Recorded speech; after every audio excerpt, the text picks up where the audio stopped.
So when he sets up to hit this forehand, and we go to the coil stage with his left hand on, it just came off. Let's go back and look at it. And then it comes off. Watch how he continues to coil right here. And we're going to draw a line on his shoulder angle. Look at that.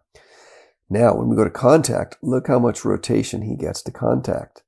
His shoulders are now really facing the net. They're parallel to the baseline and to the net. So he's rotated his shoulders more than 90 degrees to get to contact.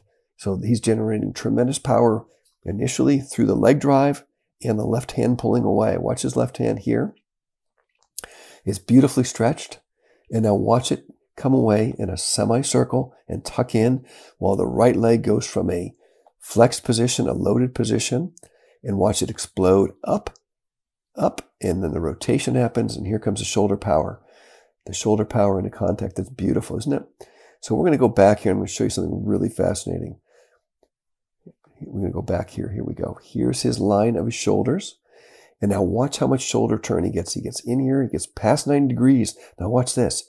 The momentum of that shoulder turn takes him 180 degrees. Look at that. His shoulders actually end up in the same 180 degree angle away from where they were initially. So if you're trying to get more power on your forehand, make sure you get that tremendous load in your leg, particularly your back leg.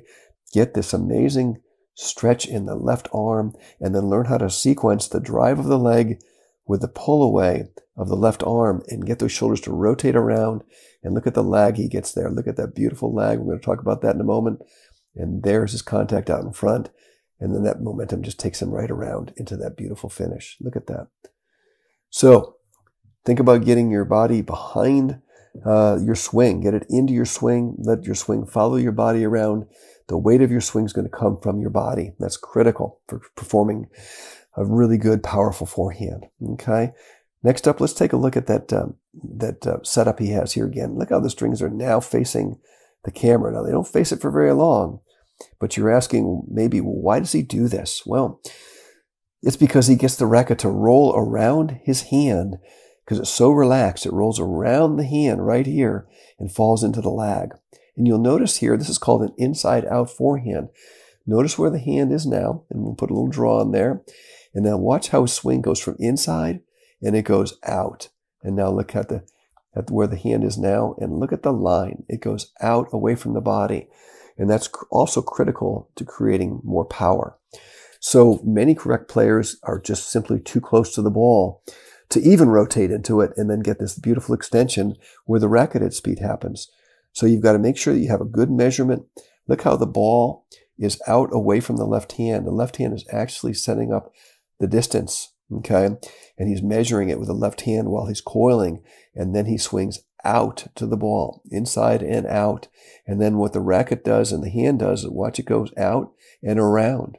So it actually goes out from here, and let's go back in a little bit. Right there's where it starts. And now we're going to draw this line here. It goes out and it comes around. It's actually a semicircle that if there was a camera above Yannick looking down at his swing from above, you would see the pattern of his swing is semicircle. It's really what's called an angular swing. It's going low to high for sure, but it's more around, out and around in a semicircle. Now, he's hitting a lot of topspin, so let's take a look and see just how low the racket gets compared to the contact point. He hits good topspin drive. So if you think you need to get below the ball a long way, that's a fallacy. All you need to do is drop that racket about 1 foot below the ball, right there, and come up, and you can hit tremendous topspin.